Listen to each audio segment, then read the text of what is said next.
All right. So my name's Christine McMacken. I work at the Recovery Cafe. I'm here with Mike and Eric to talk about how things have been going out in our community and with the members that we are working with. How are you guys doing today? Good. Good. Nice. So Eric, how do you feel the members are doing with the changes that we've been facing? Actually, I'm pleasantly surprised. I expected when this whole thing started that a lot of people would be not doing very well and kind of expecting the worst. And from what I've seen over the last few weeks, they've adapted and are doing very well. And, a lot of them were a little confused at first and not sure what to do, but it seems like everyone has adapted and come together really well. I'm really surprised at how well they're doing. That's great to hear. Mike, what are you seeing? Well, about the same. What I have noticed, though, is that we've had several of the members who virtually live on the streets who have used the Recovery Cafe as a place where they can have refuge and be around their peers. Because of this, not being able to be around the cafe as much as they were and around their peers, they've kind of spread out and gone seek family. And that's been helpful for them. Outside of that, we see quite a few of the members down there stopping by. So are there certain kind of things that you're doing to meet the members where they're at or provide services right now? Well, yeah, actually, we have had to adjust the way we do things quite a bit. The members have always come to us, or we've had them come to us, so that it's been an adjustment trying to figure out how we can provide services. Some we can leave things, some we have to in some way meet them to have them sign the vouchers that we have. But for the most part, we've been able to make things work, stay distant like we're supposed to be doing, and get things taken care of. They need the things that we have, so we try as hard as we can to make things work. Eric, what have you guys been doing on your side that has been helpful to meet the members and provide services? We had to get a little creative, adapt to a different way of doing things. Like Mike said, we've been just changing up the way that we get the vouchers to the members. I've been meeting them basically anywhere that they can meet, whether it be at their home, store, anywhere where they're able to. And I just try to adapt to where I can find them and get them what they need. Yeah. I know one of the things that we've been doing at the Recovery Cafe is we've gone to Zoom meetings for all the recovery circles and for the School for Recovery, which has been, it's been great for a lot of members, and it's kind of been trying. There's that technology issue that kind of comes into play with that. But they're really eager to learn, and they really want to be engaged with people. So we've got a great community of members and clients that we serve, and I think that they're doing it the best that they can, and we're doing the best that we can for them. Yeah, thankfully the technology has enabled us to be able to do things that we weren't sure we were going to be able to do. Like Zoom, it's made things a lot better than it might have been even a couple of years ago. Yeah. Did you find out anything initially when we started doing the recovery circles on Zoom, Mike? Was there certain? Yeah, there are some of the members who don't have phones, don't have the ability to actually Zoom in, and there are those, because of that, they haven't been able to actually access things. Outside of that, most of the members all have telephones, they have smartphones, and they have the ability to Zoom in. Their learning curve, like me, has been a little bit steep. I never even heard of Zoom before this thing started, and a lot of them hadn't either. So it's been a steep learning curve for some people. What do you think, Eric?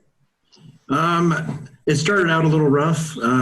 Some people had some trouble figuring out how to use it, and for my circles, I had to walk a couple people through the steps of getting into a Zoom circle. The first one or two were maybe a little uncomfortable, a little hard to get used to, but now that we've done a few of them, the members seem to like them, and they feel like they have a connection. They're not feeling as alone and isolated as they might be otherwise if we couldn't connect this way. Yeah. Eric, since you've been out and about and you've been helping your clients, have you heard of anything or seen any needs that the community needs right now? I think the biggest thing is just to not feel cut off, to feel like there's people that still they're still reaching out to them. I think, to me, that's the biggest need, is so that they don't feel alone. Yeah. Yeah, they say one of the most important things in recovery is having that connection. And I, just even speaking for myself, I feel like that connection's been taken away from me. So I imagine that it's pretty hard for our members and our clients to deal with that. So, yeah. What do you think, Mike? Have you heard anything out there? I know you go out and do some things as well. Well, a couple of things. One, is the fact that in the beginning, food wasn't an issue. As time has gone by, the food has dried up to a certain extent, and I know we've tried as hard as we can to be able to share what we have with some of the members that have just had problems. We have in our program have had to purchase some things that some of the members just couldn't buy, out of the ordinary from what we would normally be doing. Luckily, the bus STA has been given free bus rides. We have not had to buy bus passes for people, but that money we've been able to transfer over to something else. The thing that I think that Eric was talking about, and you, was that people that are new to recovery have especially hard times connecting with people. They get out of treatment, or they come off the streets. They come to us. We barely get started. Then this happens, and that loneliness sets in. The peer support that they've been able to get here is almost dried up. What we've tried to do is to, make that contact so that they're not alone. Yes. Yeah. So how are you doing with all of this, Mike? It has been a struggle for me too. Staying at home is, it's tough. I am not used to being at home. I'm used to either being down there or at the office or running around talking to people. I think the biggest thing for me is not being able to talk to people. Yeah. Having that face-to-face contact, having the ability to really interact with people is hard to do. Harder over the phone. The circles are certainly getting better. That interaction has been good, or turned into be much better than it was when we first started. So, right. Yeah. How about you, Eric? I know you've been working at home and you got 5 boys there. So what's it like for you? Good days and bad days. It definitely messed up my routine, and as well as this position, which I had just started right before we started working from home. So getting used to a new job, being at home with all the boys, trying to not to get distracted every 5 minutes.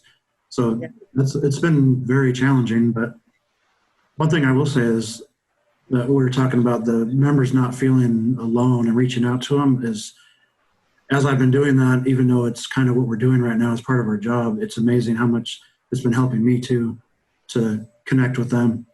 Yeah. Yeah. it helps us too when we get to connect with them. Yeah.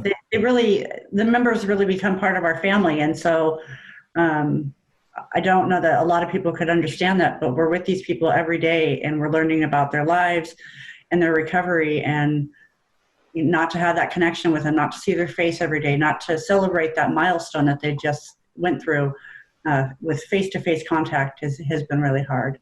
It's definitely hard. So, yeah. So what are some things that you guys have learned? Do you guys have a silver lining for all of this? Mike, you want to start?